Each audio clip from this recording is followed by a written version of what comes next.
बांग्लादेश के बाद सोया तंत्र जाग गया है। हेलो नमस्कार, मैं हूं आशीष और मैं आपका वेलकम करता हूं कनेक्टिंग डॉट्स में। थोड़ा सा जम्मू कश्मीर को ध्यान से समझते हैं, कैसे सारी चीजें हो रही हैं, क्या क्या हो रही है। पुरानी कहानी, third civilian killed in Jammu and Kashmir in 10 days. अब ये बातें मैं क्यों आज आपको बता रहा हूं, क्योंकि एनआईए ने एक चार्जशीट फाइल की और वो चार्जशीट फाइल करने में उसने डाल दिया नाम एक पाकिस्तानी हैंडलर का। अब आपको ये समझना पड़ेगा कि किस तरीके से आज के डेट में ऑपरेशंस हो रहे हैं। तो आपके पास जेएनयू को आप देखिए तो सबसे पहले एक कश्मीर वैली मतलब north of Pir Panjal. North of Pir Panjal में जो सिक्योरिटी आर्किटेक्चर है आर्टिकल 370 के एब्रोगेशन के टाइम से वो बहुत स्ट्रांग है। बट एक चीज समझिए, जो अभी सलमान खुर्शीद जी कह रहे थे कि एक ना अजीब सा अनरेस्ट, एक पैल्पेबल अनरेस्ट है, मतलब लोग खुलेआम नहीं बोल रहे but there is an unrest. और एसेंशियली यहां से मुझे याद आती है एक ओल्ड नेटवर्क वाली कहानी। ऐसी चीजें जो डीएक्टिवेट करके आप बंद करके रख दो, आप शांत करके रख दो, सारे स्लीपर सेल को बोलो सो जाओ, चुपचाप अंडरग्राउंड हो जाओ, अगर किसी रडार में आ चुके हो तो भाग जाओ, मतलब वो हमारा गुलाम कश्मीर है ना, उसमें चले जाओ, तो अंडरग्राउंड हो जाओ। इशू क्या है? इशू है डेवलपमेंट। अगर मैं आपको डेवलपमेंट करके दिखा देता हूं कि भाई जम्मू में हो रहा है, कश्मीर में हो रहा है, और उसके बाद आप देखेंगे कि ये जो गुलाम कश्मीर है, यहाँ पे अनरेस्ट है, यहाँ पे बोल रहे हैं कि हमें आज़ादी चाहिए, हमें लिबर्टी चाहिए, हमें रोटी कपड़ा मकान ये सब चाहिए, अनाज नहीं मिल रहा है, हमें अनाज महंगा मिलता है, हमारी बिजली नहीं मिल रही, हमसे सब कुछ चोरी करके ले जाते हैं, पंजाब में पंजाबिस्तान में बांट दिया जाता है। तो इशू एक डेवलपमेंट का आता है, दूसरा आता है वोटिंग परसेंटेज बहुत अच्छा रहा था। तो लोकसभा के इलेक्शन में इतना अच्छा वोटिंग पर टर्नआउट होने से एक फियर आ गया कि अरे गलती से ये डेमोक्रेसी ना बन जाए। तो डेमोक्रेसी असली में देखिए, अगर हम सब डेमोक्रेट बन जाएंगे तो क्या होगा, तो हम लोग सारी चीजें डिबेट कर लेंगे, हम एक दूसरे डिसएग्री कर लेंगे, और डिसएग्री करने के बाद आप मेरे से क्या बोलेंगे कि let's agree to disagree. Simple सी बात है, कल फिर से एक नया डिबेट करेंगे, कल फिर से एक नया इशू पे बात करेंगे। उसके बाद सबसे इंपॉर्टेंट है जो लोकल ग्राउंड सपोर्ट, इतने सालों की मेहनत से, तपस्या से, इतने पैसे डाल के और इतना सारा वेस्ट का सपोर्ट लेके जो पूरा ग्रिप बनाया था वैली पे, वो वैली पे जो ग्रिप है वो खत्म होता जा रहा है। बच्चे आईआईटी जाना चाह रहे हैं, बच्चे पढ़ना चाह रहे हैं, बच्चे मचाना चाह रहे हैं, स्टार्टअप बनाना चाह रहे हैं, बच्चे क्रिकेट खेलते हैं, हर चीज करते हैं, मतलब टॉप एथलीट्स आ रहे हैं आज कश्मीर वैली से। हाँ, आईआईटीज में जा रहे हैं। मैं खुद आपको बता रहा हूं कि आईआईटी में जो सिलेक्शन हो रही है, बैक टू बैक बच्चे फोड़ रहे हैं आईआईटी। उसी तरीके से इन टर्म्स ऑफ नीट, तो हर जगह बच्चे they are trying to excel. उसी पॉइंट ऑफ टाइम में एक पैरेलल कहानी चलती है, कश्मीरी पंडित पे आज भी टारगेटिंग हो रही है। उसी तरीके से जो भी कंस्ट्रक्शन वर्कर हैं, लेबरर्स हैं, जो ट्रकों में बेचारे जाते हैं किसी तरीके से, वो जो आपकी ब्रिजेस बन रहे हैं, चेनानी नाशरी टनल्स वगैरह बन रही, वो ये कंस्ट्रक्शन वर्कर्स जाके करते हैं, टोपी लगा के अपनी लाइफ को रिस्क करके। तो ये, और जनरली पता है कहाँ से आते हैं? जनरली कहाँ से आते हैं? मेरे स्टेट से आते हैं, ये मतलब बिहार से आते हैं, और बिहार के कंस्ट्रक्शन वर्कर्स आते हैं। और फिर आप इनको अगर मार दोगे, या कोई खोमचा वाला, ठेला वाला, अब इनके पास कितने पैसे होते हैं, ये के रिप्रेजेंटेटिव है, और इनका कोई नेता भी नहीं होता, तो इनको मार दिया जाता है, कंस्ट्रक्शन वर्कर्स, लेबरर्स को। ठीक है, उसके बाद new politicians, new breed of politicians बोला था प्राइम मिनिस्टर ने कि मैं न्यू ब्रीड ऑफ पॉलिटिशियन बनाऊंगा। जैसे कि अभी एक एग्जांपल दे देता हूं, रिलेट कर लीजिए। मोहम्मद यूनुस है ना, वो जाके बांग्लादेश में बोल रहे हैं new breed of politician should come in. और मैंने कल भी आपको ये बोला था कि बहुत अच्छी बात है, अगर नए पॉलिटिशियन आते हैं तो वो जो पुरानी टॉक्सिक डिबेट्स होती है वो खत्म होती है, कुछ नई एनर्जी से काम करते हैं। पूरी वीडियो ध्यान से देखिएगा, बहुत सारी चीजें समझ आएंगी।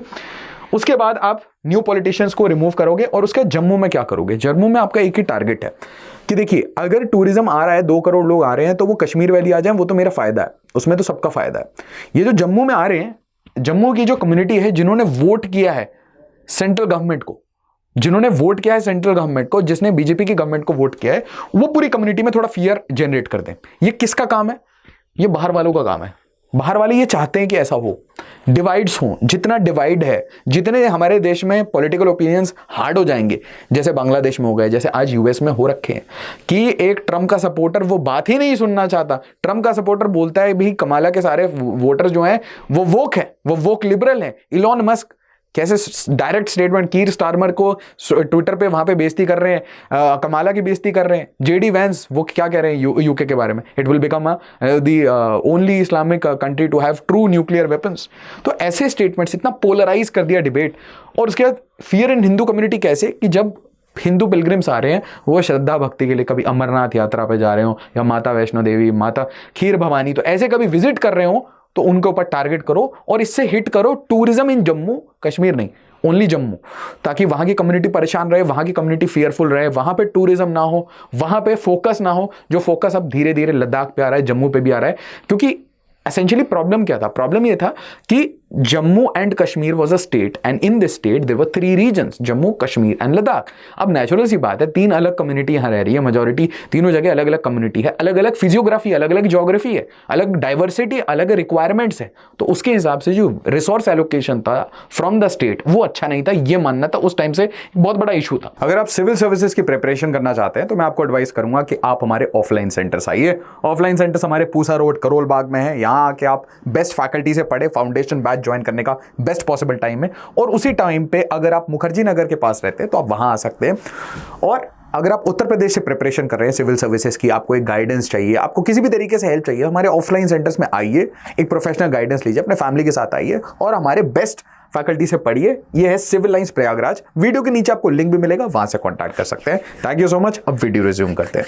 अच्छा, तो इसके ऊपर एनआईए चार्जशीट, पाक based terrorist, 3 others in Kashmir civilian killing case.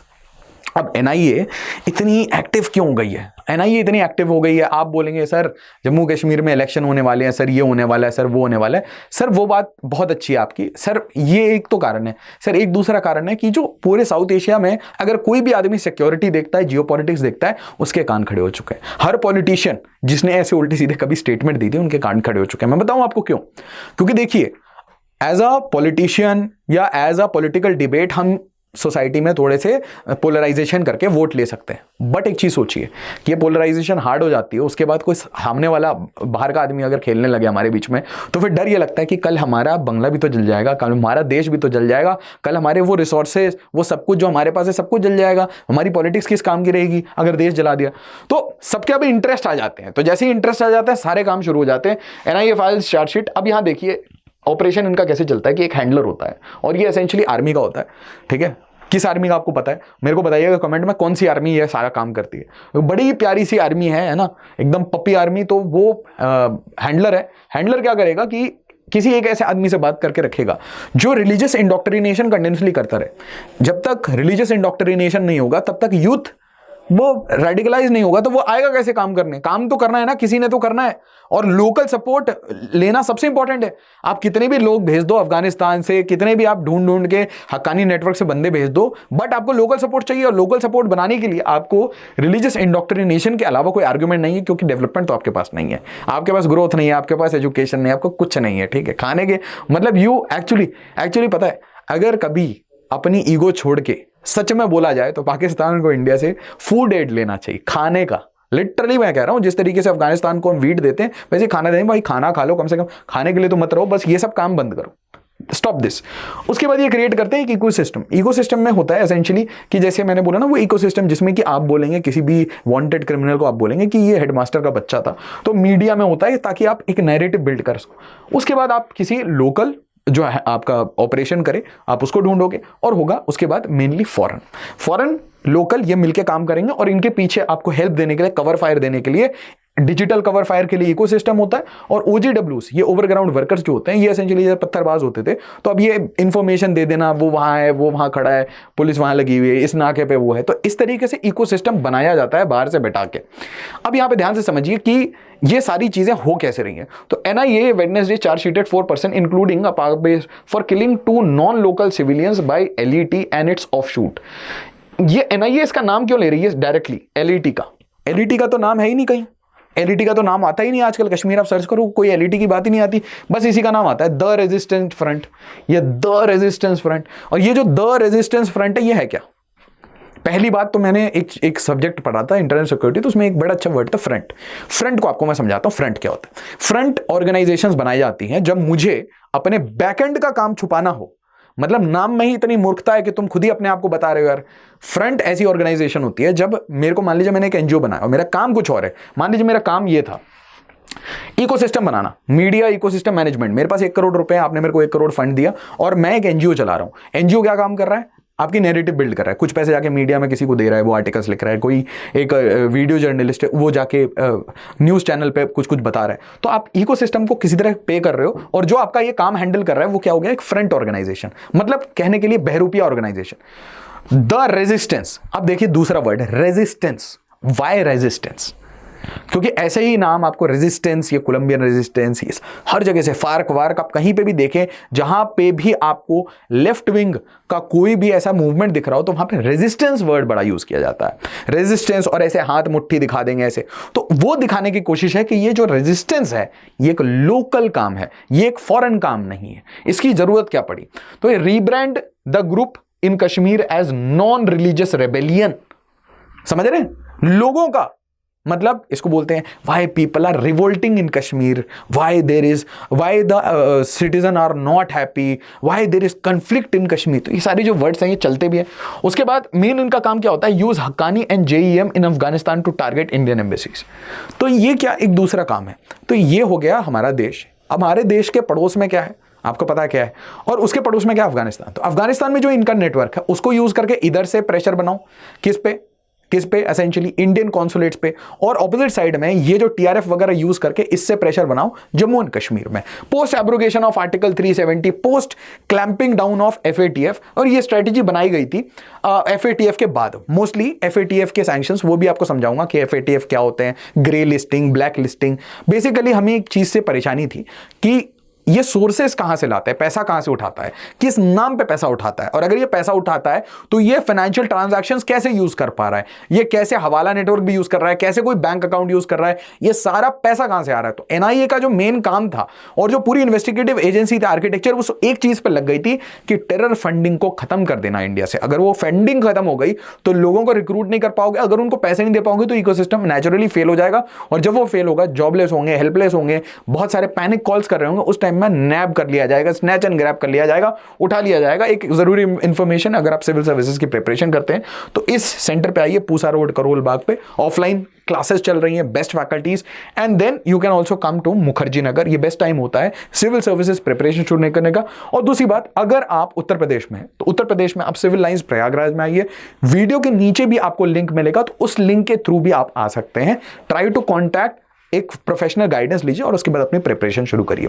अब देखिए इनका गेम क्या है कि ये देखिए अ स्टार्टअप, तो एक नया स्टार्टअप कैसे चलाना है। स्टार्टअप में सबसे पहले रिप्लेस नोन फेसेस इन सैंक्शन लिस्ट। जब हम थंबनेल बनाते हैं तो आप अगर सर्च करेंगे तो आपको कुछ नोन फेसेस मिलेंगे, मसूद अजहर, हाफिज सईद, इनको आप देखिएगा गायब कर दिया गया है, ये है नहीं कहीं, ये अंडरग्राउंड बंकर में कहीं छुपे हुए हैं या फेस बदल के कहीं और बैठे हुए हैं। इनको मीडिया से, ग्लेयर से दूर कर दिया गया है, क्योंकि अगर इनकी फोटो दिख गई, जैसे दाऊद इब्राहिम गायब है ना, दाऊद इब्राहिम कहां है, दाऊद इब्राहिम गायब है, हाफिज सईद गायब है, तो कब गायब किया गया, जब ये दो चीजें पक्का हो गई कि अगर ये बाहर दिखेगा तो पाकिस्तान पे प्रेशर बनेगा।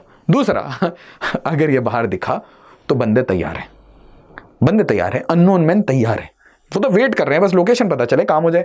और ऐसा भी हो सकता है कि क्या पता हो गया, आपको कैसे पता हो। तो उसके बाद रिप्लेस नोन फेसेस इन सैंक्शंस लिस्ट, और मेरा नहीं ये कहना है, सारा एडम्स का कहना है, गार्जियन के आर्टिकल का कहना है, हमारा थोड़ी ना कहना है। भारत ने तो कह दिया ऐसा, हम ऐसे थोड़ी ना काम करते हैं, we are a country of Mahatma Gandhi, हम ऐसे कोई काम नहीं करते। तो रिप्लेस नोन फेसेस, ऐसे नाम को हटाओ, और उसके बाद अननोन बॉसेस लेके आओ, अननोन बॉसेस, ताकि वो मिलिट्री ट्रेंड बंदे हो, मेजर के पोस्ट से रिटायर हो गए हो, मिलिट्री ऑपरेशंस के एक्सपर्ट हो, अननोन फेसेस हो, डार्क में रहें और वो सारी चीजों को प्रोफेशनली हैंडल करें। बताइए क्यों? क्योंकि ये लोगों से प्रोफेशनली हैंडल नहीं हो रहा था। प्रोफेशनलिज्म समझ रहे हैं कि सुबह 7 बजे उठ के काम करना शुरू करो, बिल्कुल एकदम मिलिट्री डिसिप्लिन से। अब आप इनको देखते हैं पेट वेट लटकाए हुए बैठे हुए कहीं पे तकरीरें कर रहे हैं, उनसे नहीं हो पाएगा। नई एनर्जी, न्यू स्टार्टअप वो चाहिए, है ना, फायर ब्रांड। मतलब इंडिया में जैसे $1 बिलियन की वैल्यूएशन लेके आती कंपनी, ये क्या लेके आ रहे हैं, ये new recruits, that is there startup, new attacks. तो उसके बाद इन्होंने ये अननोन बॉसेस आए। अननोन बॉसेस का सीधा एक काम था कि एक्सपोर्ट, ये जितने बंदे हैं इनको एक्सपोर्ट करना शुरू करो।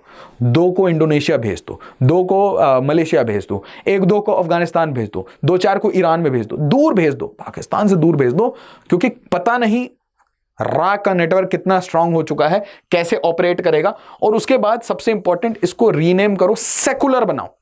सेकुलर बनाने से बड़े फायदे हैं। सेकुलर मतलब द रेजिस्टेंस फ्रंट। अब देखिए, मान लीजिए मैं बोलता हूं आपको जमाते इस्लामी बांग्लादेश, तो आपको समझ आ गया ना कि इनका वायलेंस जो हो रहा है मंदिरों पे, उससे आपको समझ आ गया किस टाइप की ऑर्गेनाइजेशन है। अच्छा, इसी का नाम अगर मान लीजिए द रेजिस्टेंस फ्रंट होता तो वो बोलता कि हम फांसीवाद के अगेंस्ट लड़ रहे हैं। समझ रहे हैं आप? फांसीवाद के अगेंस्ट लड़के भी वही टेंपल तोड़ते, काम वही करते, नाम अलग रखते। अच्छा, उसके बाद फिर ये फंडिंग करेंगे और फिर एंड में सारी चीजें बोल देंगे कि भाई लोकल्स ने कराया है, ये लोकल्स इसमें इन्वॉल्व है, हमारा क्या है। और ऐसे ही देखिए कोई ये वसीम बारी नया कोई बंदा ज्वाइन करे, कोई पार्टी ज्वाइन करे, बीजेपी ज्वाइन करे, कांग्रेस ज्वाइन करे, कोई भी पार्टी ज्वाइन करे, उससे एक एनिमिटी हो जाती है कि नया ब्रीड ऑफ पॉलिटिशियन नहीं चाहिए, पुराना इकोसिस्टम चाहिए। तो लीडर्स को टारगेट करना, टूरिस्ट को टारगेट करना, पुलिस ऑफिसर और पुलिस ऑफिसर्स में बहुत सारे ऐसे एडहॉक एम्प्लॉयज भी होते हैं जो एक तरीके से पुलिस हेल्प की तरह काम करते हैं, पीएसओज होते हैं, है ना। एडिशनल कुछ पुलिस रिक्रूट करती है एडहॉक, मतलब उनको गवर्नमेंट एम्प्लॉय की तरह नहीं रखती बट पैसे देती है, काम वो करते हैं। बहुत सारे कमांडोज होते हैं अलग अलग तरीके से। बहुत सारे ऐसे लोग हैं जो रिफॉर्म हो गए, ट्रांसफॉर्म हो चुके हैं अपने आप को, ठीक है, वो वापस से काम कर रहे हैं एसओजी की तरह, स्पेशल ऑपरेशन ग्रुप, कुछ ऐसा बना के आप काम करते हो। फिर लेबरर्स जो बाहर से काम करने आ रहे हैं, पंडित्स। और उसके बाद सबसे इंपॉर्टेंट चीज, एक्टिवेट जम्मू को एक्टिवेट कर दो, क्योंकि जो क्लैम्पडाउन है वो कश्मीर में है, जो टाइट आर्किटेक्चर कश्मीर में है, सारी जो जंगलें हैं, पहाड़ियां जम्मू में, उसमें सारी चीजें ले जाओ। और ये सब कुछ होता है FATF। In October 2019 once it became clear that Pakistan wasn't going to be taken out of FATF grey list anytime soon, TRF was floated from Rawalpindi as per intelligence reports। अब यहां पे देखिए सिंपल सी बात है, this is an essential game जहां पे आप ग्लोबली ये जस्टिफाई कर पाएंगे कि this is a domestic resistance and I want more money. तो इन्होंने क्या बताया कि अंदर में बहुत सारी फाइटिंग हो रही थी कि मैं बॉस बनूंगा, इन सबको हटाओ, तो पाकिस्तान से लिंक हटाओ, रिलीजन से लिंक हटाओ और इनफाइटिंग खत्म करो, पाकिस्तान के कोई मेजर वेजर को लाके रखो। उसके बाद फिर फेवरेबल हेडलाइंस आएंगे, यूज OGW और फिर डिप्लॉय आउटसाइडर्स, बाहर के लोग जितने लाके दे सकते हो। और उसके बाद ये याद रखना, नो पॉपुलर फेसेस, किसी भी एक फेस को पॉपुलर नहीं होने देते। क्योंकि जब बुरहान वानी वाला इंसिडेंट हुआ था, तो देखिए बुरहान वानी के इंसिडेंट पे एक तरीके से कश्मीर बॉयल हो गया था, बिल्कुल बॉयल हो गया था, मैक्स पे चले गया था, बॉयल हो गया। अब कि ऐसा पॉपुलर फेस जैसे ही आर्मी के पास आता था, भाई इसने फेसबुक पे फोटो डाली, वो तो लिस्ट में आ जाता था कि उसको पॉपुलर होने ही नहीं दिया। मतलब आपने अगर फेसबुक पे पोस्ट करना शुरू कर दिया तो आपको तो फिर 15 दिन 20 दिन इतने, मतलब जो एक्सपायरी डेट है जिस दिन से आपका फोटो डला या जिस दिन से आपने गन उठाया, वो यूजुअली ऐसे 45 से 90 दिन का है। बट उसके बाद एक्सपायरी डेट आपका बढ़ सकता है, जल्दी आ सकता है, अगर आपने ये चीज फेसबुक पे डाल दी with guns with weapons. Popularity अब जो आर्किटेक्चर है राष्ट्रीय राइफल्स की, तो वो बिल्कुल आपको करने ही नहीं देगी ताकि ऐसा कोई सेटअप हो। और इनका सबसे इंपॉर्टेंट जो फंडा था उस टाइम में, वो था टू सेकुलराइज टेरर। मतलब देखिए प्लान्स कितना सोच समझ के, मतलब एजुकेशन इनके पास भी होगी जिन्होंने ये सब सोचा होगा, सेकुलराइज, है ना। एनी विच वे, अब यहां पे देखिए ये विजय कुमार IG थे, तो ये कहते हैं almost every TRF terrorist arrested और killed has been listed in our records as Lashkar-e-Taiba. कुल मिला के बात सिंपल सी है कि जितने लोग ऑपरेट कर रहे हैं वो बस नए फेसेस से कर रहे हैं, नए मोडस ऑपरेंडाई से कर रहे हैं। बट ये जो ऑक्टोपस है पड़ोस में, और इस ऑक्टोपस के बारे में एक और चीज कहना चाहता हूं, इस octopus is free to hire. मतलब आज भारत भी बोले ना $10 मिलियन का एक प्रोजेक्ट है, करोगे क्या चाइना में? तो हाँ सर कर देंगे। क्यों? पता है, सिर्फ पैसा चाहिए। तो ये they are for hire, national interest नहीं है। आप सोच रहे होंगे ये अपने देश के लिए कितने दूर दूर तक जाके, अरे भाई कोठी बड़ी बड़ी कोठी चाहिए, पैसा चाहिए, वो अकाउंट में पेमेंट चाहिए बाहर, क्योंकि पता है कि देश में इतना करप्शन किया है, जैसी रिटायरमेंट होगी तो वो जो बाहर ऑफशोर अकाउंट में पैसा रखा हुआ है वो लेके अपना घर वर सब निकाल के भागूंगा, कंट्री छोड़ के बाहर रहूंगा लंदन में ही नए राइट्स, यूके राइट्स में पार्टिसिपेट करूंगा। तो ये सारा जो फंडा है ना, इनका एकदम क्लियर फंडा है कि भाई सर्व करना है, सर्व करते टाइम जितना कमा सकते हो कमा लो, क्योंकि it is less of a state, less of a country and more of an army. तो ये चीज आपको समझनी पड़ेगी कि उनका जो एजेंडा है वो ये है कि यार आपके पास ये $2000 है तो $2000 भी कमा रहे, मेरे पास $1000 है तो मेरे से भी $1000 कमा ले। तो इसीलिए they are on hire for China, they are on hire for US, they are on hire for anyone. और ये जो इनके डिजाइन्स होते हैं ये क्यों बनते हैं? क्योंकि कोई वेस्टर्न कंट्री या चाइना इनको बोलता है कर दे भाई। अब मुझे एक बात बताइए, जरा सोचिए कि अगर कश्मीर कॉन्फ्लिक्ट हम सॉल्व कर लेते हैं तो इंडिया का जो डिफेंस आर्किटेक्चर है उसमें थोड़ी खर्च कम होगी, थोड़ी ऑर्डर्स कम जाएंगी। तो कौन चाहेगा कि ऑर्डर्स कम जाए? कौन सी कंपनी चाहेगी कि ऑर्डर्स नहीं जाए?